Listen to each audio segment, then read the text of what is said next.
여러분 반갑습니다. 이번 15강은 마지막 강의입니다. 이번 강의를 종교를 하는 시점이고요.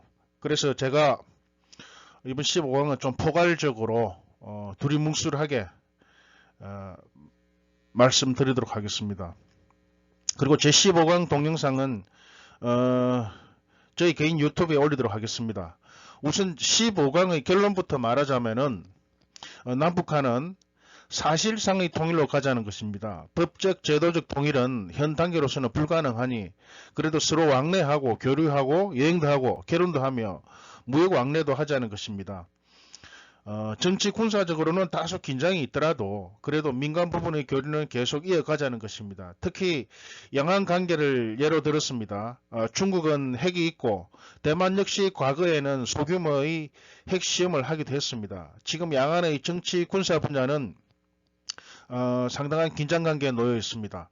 그럼에도 불구하고 양안 간에는 자유여행, 취업, 구직, 유학, 결혼, 무역거래는 올해 2019년도에는 2280억 달러에 이르렀습니다. 이런 것들이 이루어지고 있습니다. 지금 우리 세대는 지혜가 부족하여 통일을 이루어내지 못하고 있습니다. 그렇다고 완전히 문을 걸어 닫으면 남이 되고 맙니다. 하지만 지속적인 교류, 왕래가 이어지면 비록 우리 세대가 못할지라도 우리 후대가 더 슬기롭게 남북 문제를 해결할 것입니다. 마치 냇물이 흘러 바닷가로 가듯이 말이죠. 이번 학기 저는 여러분과 단 한 번 만났습니다. 무척 기억에 남을 것입니다.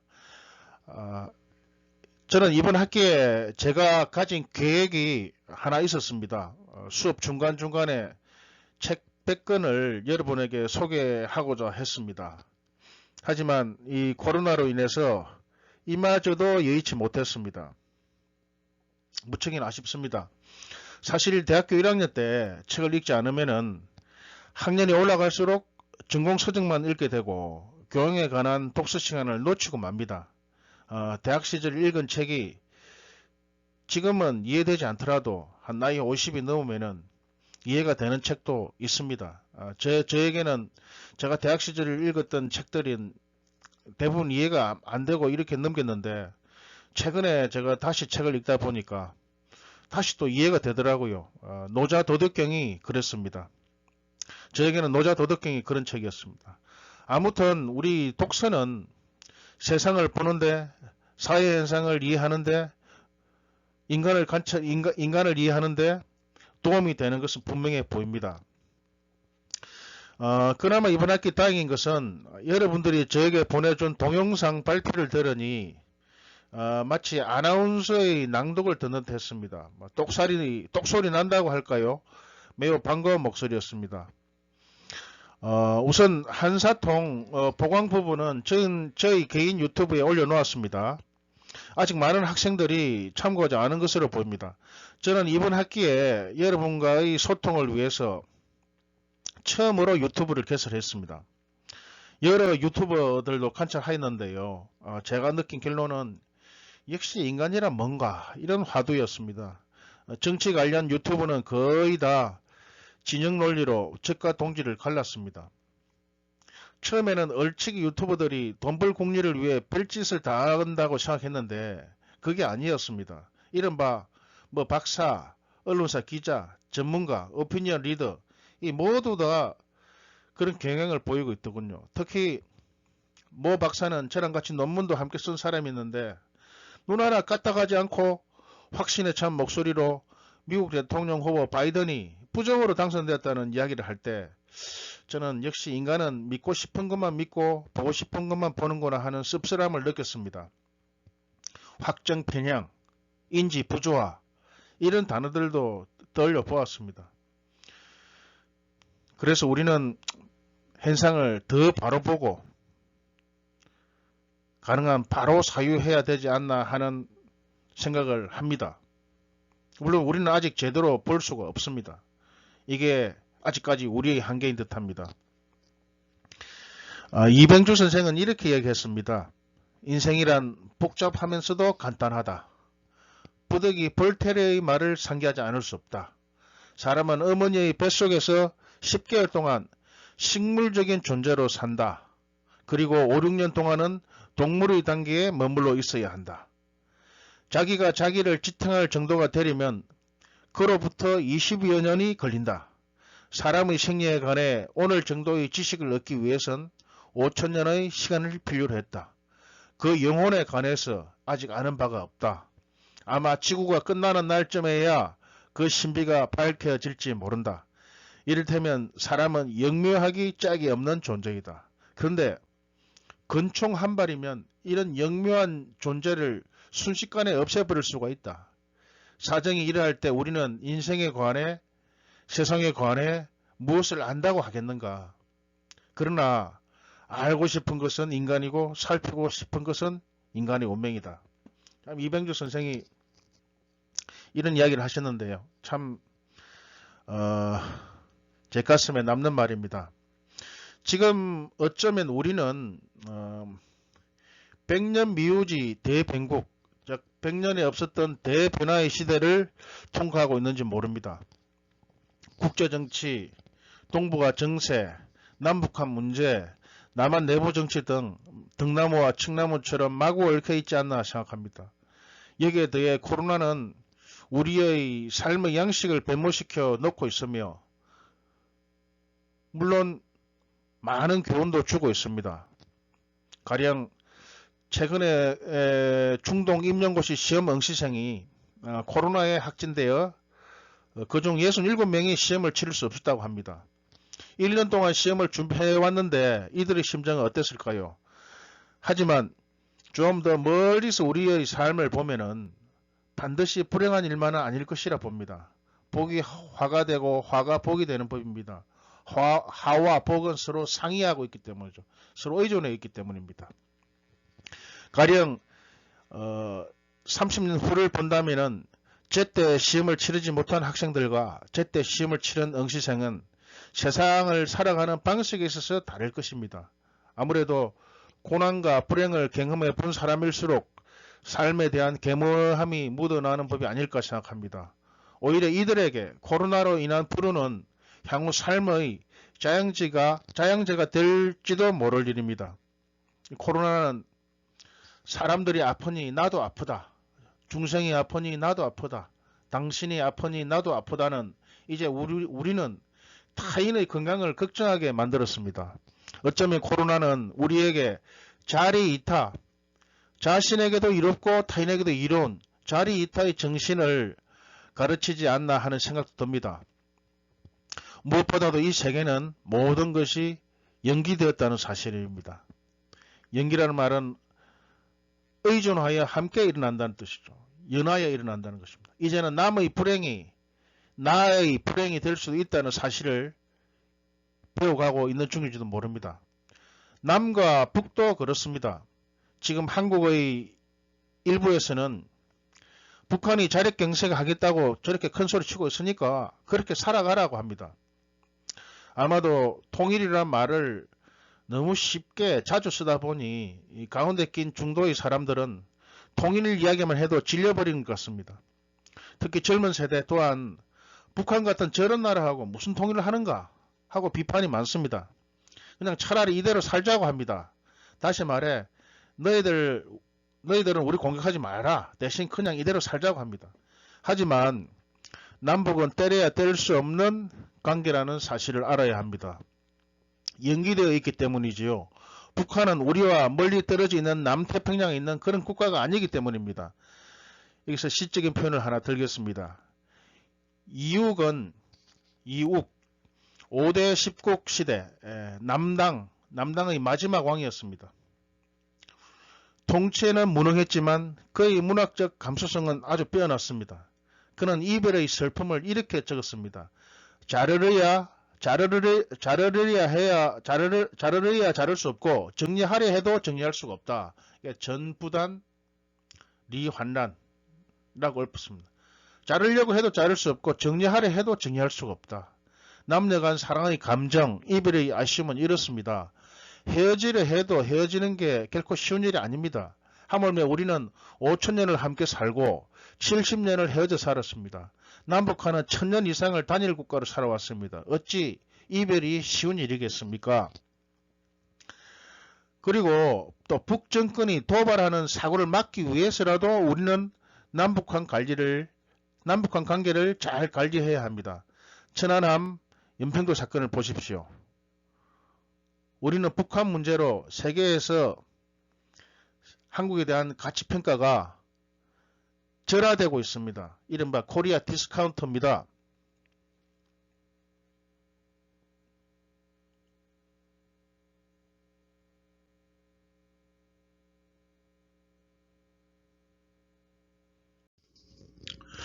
예, 또한 통일 문제를 이야기하기 위해서는 한국과 미국 간의 동맹 문제를 이야기하지 않을 수 없습니다.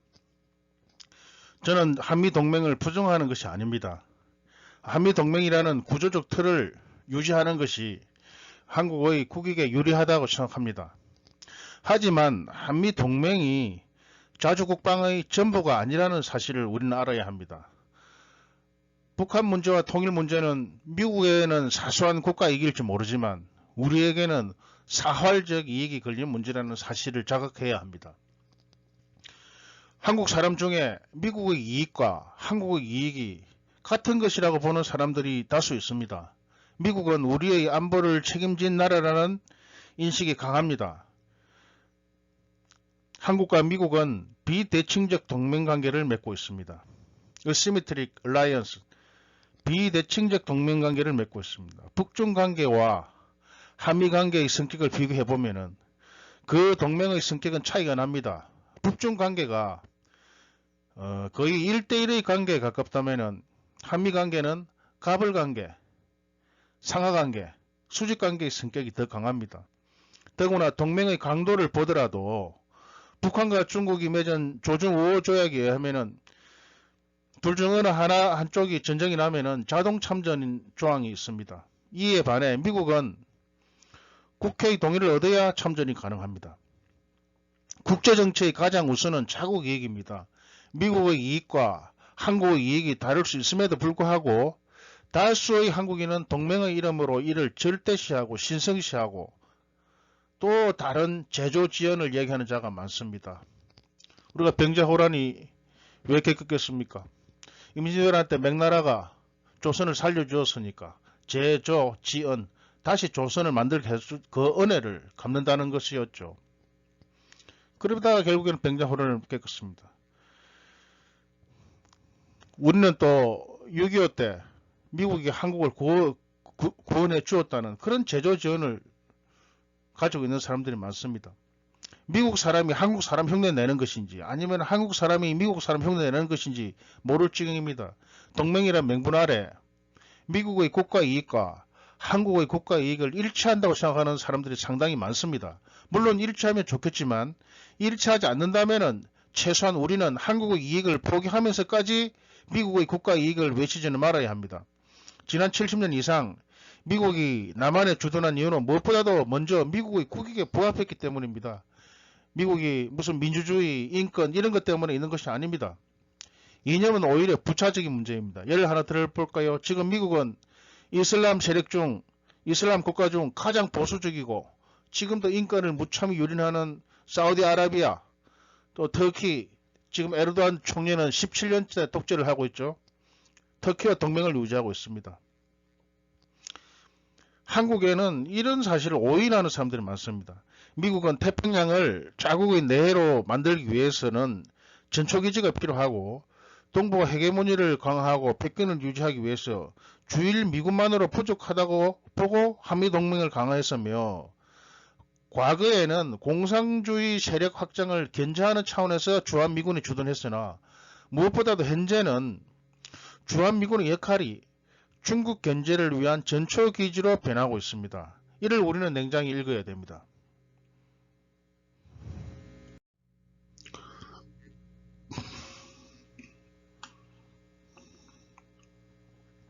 마치 큰 나라의 속국처럼 살려고 하는 의식을 이제는 버려야 합니다. 미국이 계속해서 한국에 뭐 명령을 하고 지시를 하고 압박을 하게 해서는 안 됩니다. 무엇보다도 자주 국방은 기본이며 동맹은 플러스 알파라는 사실입니다. 사실 개성공단이나 금강산 관광은 북에 대한 유엔 제재 조치가 있기 전의 일입니다. 유엔 제재 조치에 속하지도 않습니다. 하지만 미국이 불편해하면 어쩌나. 미국의 심기를 흐리게 하면서까지 미국의 심기를 어지럽히면서입니까? 흐리게 하면서까지 개성 금강산 관광을 재개할 필요가 있을까? 동맹을 깨자는 소리인가? 이렇게 말합니다. 미국이 싫어하는 일을 하고 못한다는 고정관념을 이제는 뛰어넘어야 합니다. 미국을 불편하게 하면 마치 대한민국이 망하는 것으로 보는 사람이 많습니다. 우리는 지금 세계에서 12번째로 돈이 많고 군사비 지출은 북한과 비교가 되지 않습니다. 제가 보기에 문재인 정부는 부담 없이 출범한 정권입니다. 촛불 전국으로 집권했기 때문이지요. 하지만 이런 좋은 배경에도 불구하고 문재인의 한반도 정책은 실패에 가깝습니다. 집권 초기 계획의 동력이 확보되었을 때 강력하게 추진해 나가지 못했습니다. 아이러니한 것은 입으로는 민주를 외치던 86세대가 집권했음에도 불구하고 미국의 눈치를 지나치게 보다가 이렇게 된 것입니다. 제가 보기엔 더불어민주당과 국민의힘당 역시 50보 100보 수준입니다.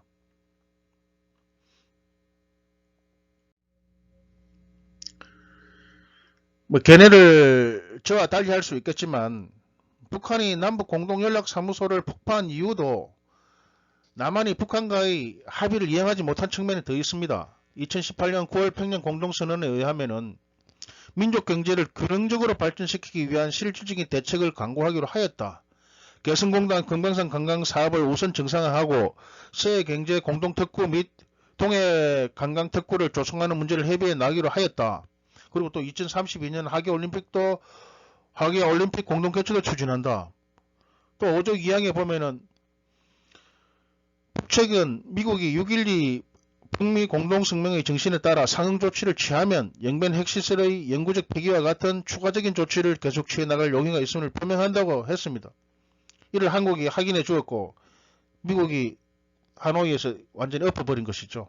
여기에서 북한이 생각을 고쳐먹게 된 것입니다. 여기에 더해다가 최근에 남한의 북에 대한 전단지 살포 문제 역시 그렇습니다.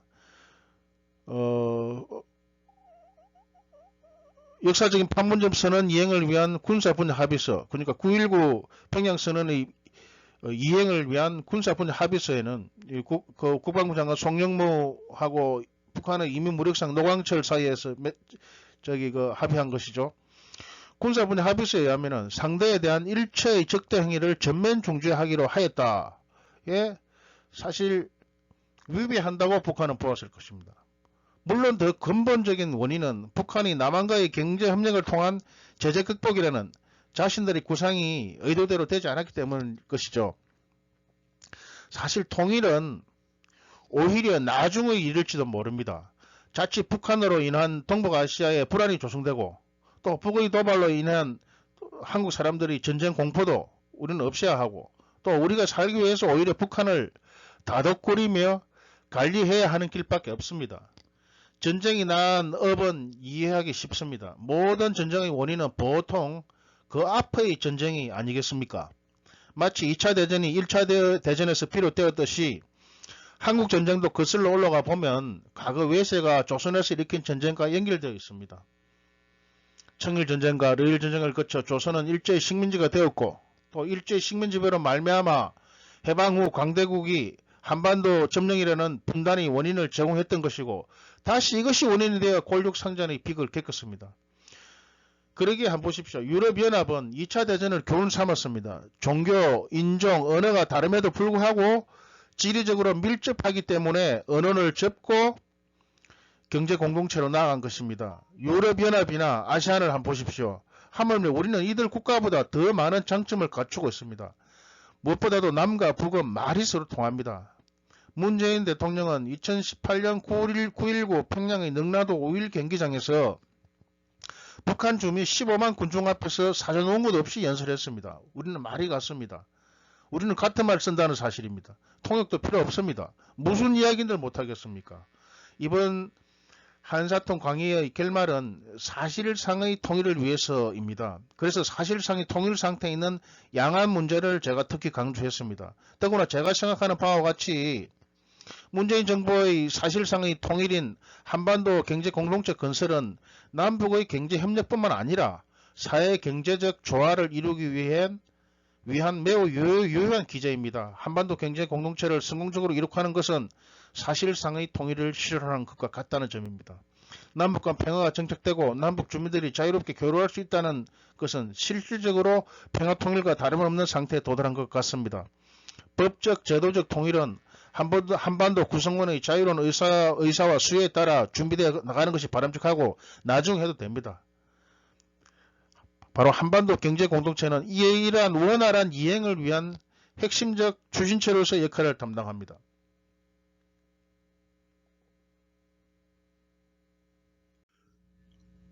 자, 우선 사실상의 통일을 이야기하기 위해서 사실 우리 동아시아, 우리 동북아시아는 주로 정냉 격렬, 정치는 좀 냉랭하지만 경제는 좀 열기를 띠고 있는 특징을 보이고 있습니다. 정치 군사적으로는 긴장이 조성되고 있지만 그래도 경제, 문화, 사회, 교류 분야는 열기를 띠고 있습니다. 현재 양안도 마찬가지입니다. 우선 중공의 그 사면일중 정책을 간략히 살펴보고자 합니다. 왜 제가 사면일중 정책을 살펴보고자 한다면 사면일중 정책이 곧 사실상의 통일을 이루어 나가기 위한 정책이라는 것이죠. 중공은 대만과의 통일을 위해서 일국양제라는 국책을 규정해 놓고 있습니다.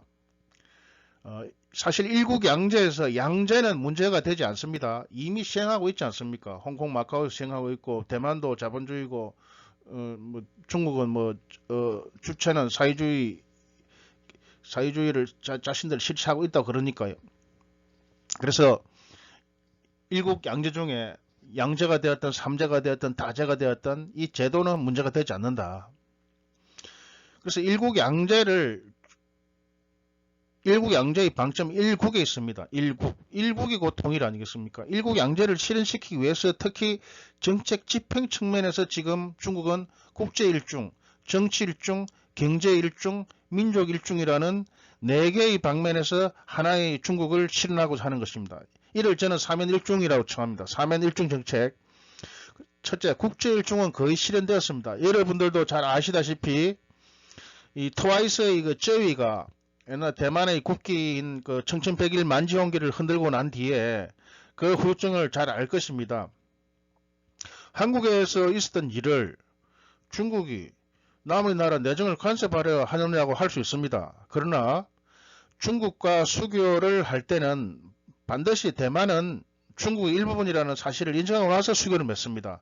미국도 마찬가지입니다. 이것이 미국의 하나의 중국 정책이죠.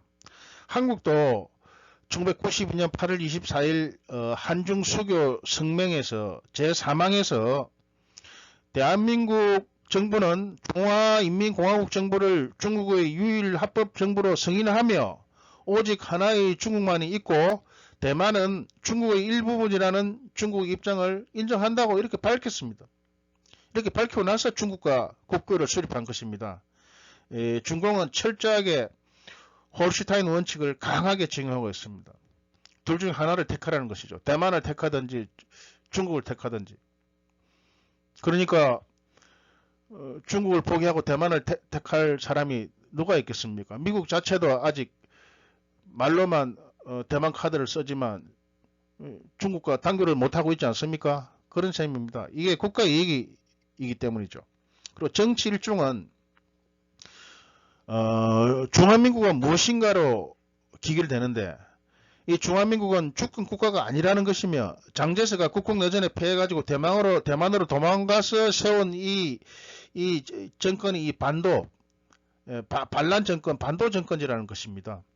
자, 경제 일중은 대중화 경제권 건설입니다. 강아오타이, 홍콩, 강아오타이, 홍콩, 마카오, 타이완을 하나로 묶는 하나의 중국 시장을 형성하고자 합니다.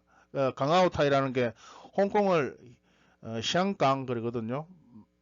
마카오를 아오먼, 아오, 그 대만을 타이완 그래 강아오타이 이걸 하나로 묶어 가지고 하나의 중국 시장을 형성하고자 합니다. 지금 거의 완성 단계에 이르렀습니다. 문제는 이제 민족 일중인데 양안은 하나의 민족이 있다. 중화민족이 있다.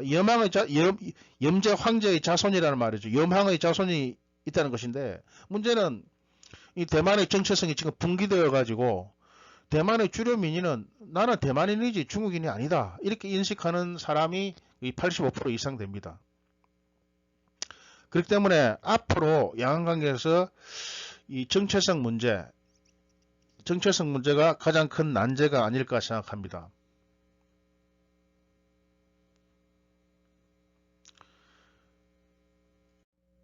자, 사실상의 통일에 관해서 제가 다시 한 번 더 정리를 하겠습니다. 1987년 이제 장진거가 88년 1월에 죽었는데요. 죽기 전에 계엄령 38년 동안 실시되어 오던 대만에서 38년 동안 실시되어 오던 계엄령을 해제했습니다. 그러니까 38년이면 49년부터 38년, 87년까지 38년 동안 실시해오던 계엄령을 해제하고 한국판 이산가족 찾기인 대륙 탐친 정책을 실시함과 더불어 이산가족 문제는 모두 사라졌습니다. 그 이산가족 찾기, 고향 방문이 활성화되니 자연스럽게 사회 문화 교류가 비약적으로 발전했습니다. 하지만 이로 인한 부작용도 발생했습니다. 교류로 인해 발생하는 결혼, 밀수, 공정, 범죄자, 도망, 경제붕괴 등의 문제를 처리하기 위해서 양안은 반관반민의 해기회와 해협회를 만들어 협상의 시대에 나아갔습니다. 양안은 실용적 관점에서 협상에 임했습니다. 한국과는 정반대의 과정입니다. 협상 의제를 정치와 경제를 분리하고 정경 분리, 쉬운 문제를 먼저 풀고 어려운 문제는 뒤로 남겨놓고 선의 후난, 급한 일을 먼저 처리하고 완만한 문제는 나중에 처리하고 선급 후환, 경제를 앞세우고 정치를 뒤로 돌리며 선경후정, 그리고 다툼이 있는 문제는 조금 유보하자. 각지쟁의. 라는 이게 잠재적 합의가 있었죠. 특히 중국은 경제적인 적자를 정치적인 흑자로 만회할 수 있다는 전략이 있었고, 타이완은 정치적인 문제보다는 경제적인 문제를 먼저 협상한다는 방침이 있었기 때문에 지금까지 특히 마잉주 시대에 중공과 대만이 체결한 협상 23개의 협상을 관찰해 보면 대부분 중공의 대만에 대한 랑리, 그러니까 이익을 양보합니다. 중공이 거의 대부분 대만에 대한 이익을 양보합니다. 그러니까 정치적으로 흑자, 경제적으로 적자, 이걸 개선하는 거죠. 그럼 멀리 내다보는 것입니다. 사실상의 통일을 위해서입니다. 자, 그러면은 사실상의 통일을 한번 살펴봅시다. 첫째, 1987년 민간 교류가 재개된 이후 양안은 거의 39만 쌍 이상이 지금 결혼했습니다. 또 결혼 연령이 과거에는 주로 중국 여성들이 대만에 와서 살았는데 지금이 그런 추세가 아니라 결혼 연령도 낮아지고 해외 유학 중에서 뭐 연애 결혼도 하고 또 양안 취업, 인터넷 교류 등의 결혼 증가 추세가 결혼이 증가되는 추세에 있습니다. 중공은 대만인을 중국인과 동일한 대우를 해주고 있습니다. 취업, 구직, 유학, 공무원 응시도 별 지장이 없게 되었습니다. 둘째, 항공편을 보시면은 대만은 10개 지점과 중국 대륙 54개 지점을 연결시켜가지고 2016년에 해도 890편이 매주 왔다 갔다 했습니다. 890편의 비행기가 하루에 10,000명씩 들어왔죠. 그래서 코로나로 중단되었지만 곧 복귀될 예정입니다. 대만에 온 중국의 관광객은 2018년에는 270만에 그쳤으나 이는 이 민진당이 최잉원이 집권하고 나서 민진당의 그 강령이 타이도 강령, 대만 독립을 목표로 삼는 당이기 때문에 당연히 양안 관계가 침체에 빠졌고, 그래서 이런 면에서 중공이 이 관광객을 약간 무기화하면서 이렇게 조절하고 있는 것을 보여주는 것입니다. 그렇지만 관광객은 지금도 끊임없이 다니고 있다. 그나마 270만이다. 그나마. 자, 셋째. 2019년 양안 경제 무역 규모는 2280억 달러입니다. 대만은 수입을 중국으로부터 550억 달러, 수출은 1730억 달러. 그리고 마영주식이 양안경제 기본협정, 즉 에크파라 그러는데요. 에크파를 비롯한 23개 협정을 체결했습니다. 지금 대만의 대중 무역 의존도는 40% 이상입니다.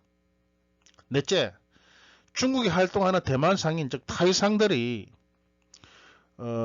공식 통계로는 잘 잡히지 않는데 실제로는 한 100여만이 이상으로 추정하고 있습니다. 자, 종합하면은 이것이 통일이 아니라면 무엇을 통일이라고 하겠습니까?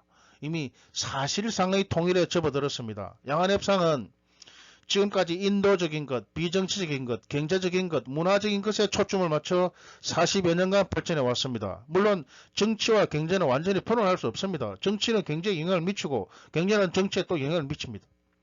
지금 양안협상은 중단 상태에 있으나 향후 양안협상이 재개되더라도 이제는 정치적인 것, 어려운 것, 장기적으로 해결할 것을 남겨놓고 있습니다. 이는 또 한국과 또 다른 점입니다. 우리는 그 반대로 어려운 문제는 거의 다 해결해 놓았습니다. 우리는 정치적이고 어렵고 추상적이고 먼 미래의 문제들을 모두 해결해 놓았습니다. 남북이 다 합의한 것이죠. 그래서 지금 남북을 가로막고 있는 핵 문제와 남북관계 개선이 동시에 진행되면은 북핵 문제 해결 시작과 함께 남북관계 선순환을 이뤄내기 위해 노력해야 합니다.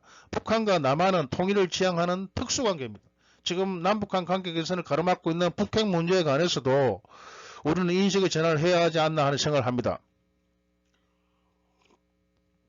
사실 북한에 있어서 핵은 깡패에게 주먹과 같거든요. 깡패한테 주먹을 내놓으라 할 수는 없는 일 아니겠습니까?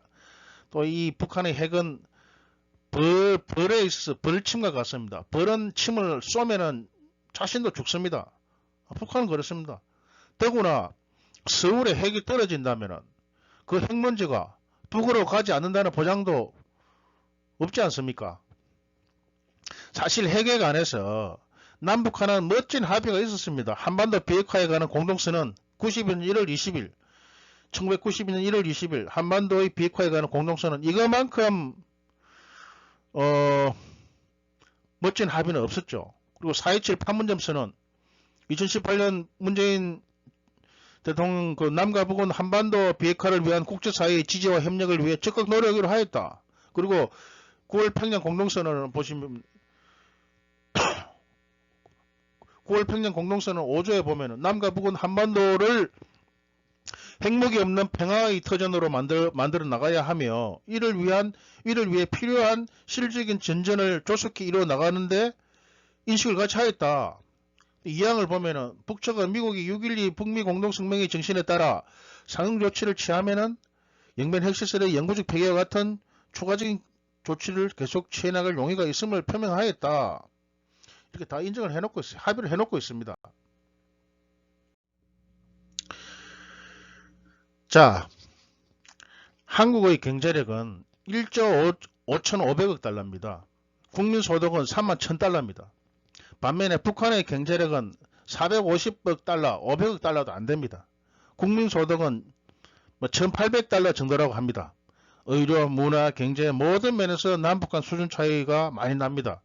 반면에 우리는 세계에서 손가락 안에 들지 않습니까? 12번째로 잘 삽니다. 2019년 기준으로 남한이 북한보다 국내 총생산 GDP가 53배나 많을 정도입니다. 북한의 53배입니다. GDP가. 남북 경제력 차이가 극심한 편이죠. 그리고 2020년 한국의 국방 예산은 50조 1527억입니다. 역대 최고를 기록하고 있습니다. 50조 1527억. 군사비의 사용 측면에서 본다면은 남한은 최소한 20년 이상 북한의 10배 이상을 군사비를 지출했습니다. 우리는 이 국방비로 여태까지 무엇을 했을까요? 2020년 올해 북한은 경제 제재, 수재, 코로나19로 인한 삼전고에 빠져 있다고 합니다. 안타까운 일이죠. 사실 세계 경제에서 동아시아 지역의 발전은 매우 특별한 의미를 갖고 있습니다. 일본, 한국, 중국의 순서로 순차적인 산업화 과정이 성공적으로 진행된 지역이기 때문입니다. 역사적, 정치적 갈등 요인에도 불구하고 이들 국가 간의 산업 경제적 분업 구조는 유례를 찾기 힘들 정도로 긴밀하고 특수한 유행을 구축했습니다. 오직 북한만이 참여하지 못하고 저개발 국으로 남았습니다. 북한의 경제 발전도 남북한 간의 경제 협력을 기반으로 한 동아시아 국가 간 분업 체계에 적극 참여하여 산업 발전을 이룩할 때 가능합니다. 이 과정에서 남한은 새로운 성장과 발전의 동력을 확보하게 될 것이며 북한은 주민이 당연히 누려야 할 삶의 조건을 제공할 능력을 갖추어 나갈 것입니다.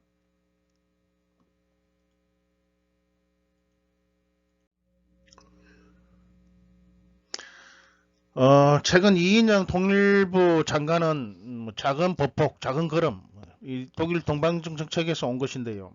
이야기하고 다니시고 계시던데, 또 김정은도 최근에 있었던 남한의 어업 지도선 공무원 피살 사건에 대해서 유감을 표하는 전통문을 보내왔지 않습니까? 사랑하는 남녘 동포 어쩌고 저쩌고 하는데, 마침 코로나 보건 위기가 극복되고 또 그러면 남북관계 기온도 좀 올라가지 않을까 하는 생각이 듭니다. 또 북한이 내년 1월달 제8차 당대를 거쳐서 아마 세계에 또 메시지를 전할 것입니다. 지금 한국 정부도 유엔 제재 범위 밖의 일을 찾고 있는 것 같습니다. 벌써 북한에 대한 백신 공급, 의료 공급 이야기가 나옵니다. 우리는 북한의 개방을 위해서라도 사실을 끊임없이 교류를 시도해야 됩니다.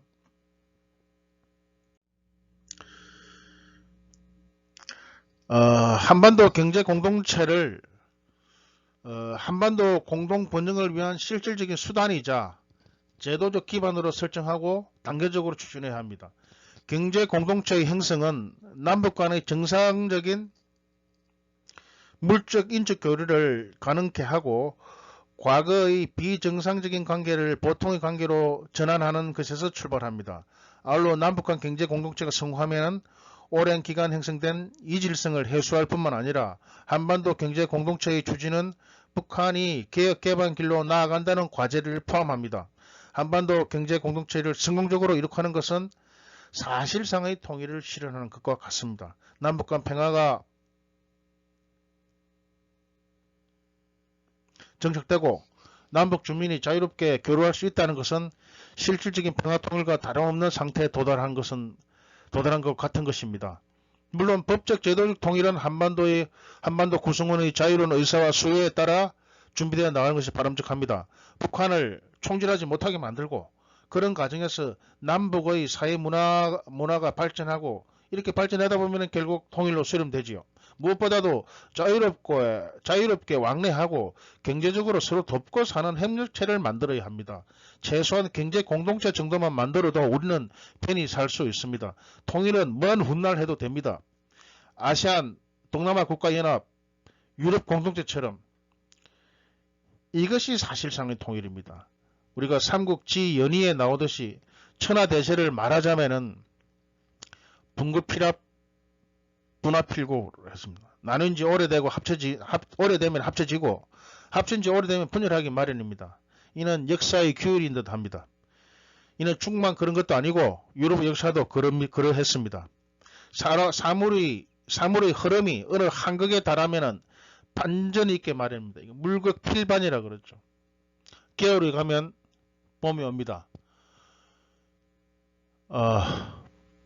봄날을 기다리면서 이번 한사동 마지막 강연을 마치겠습니다. 감사합니다.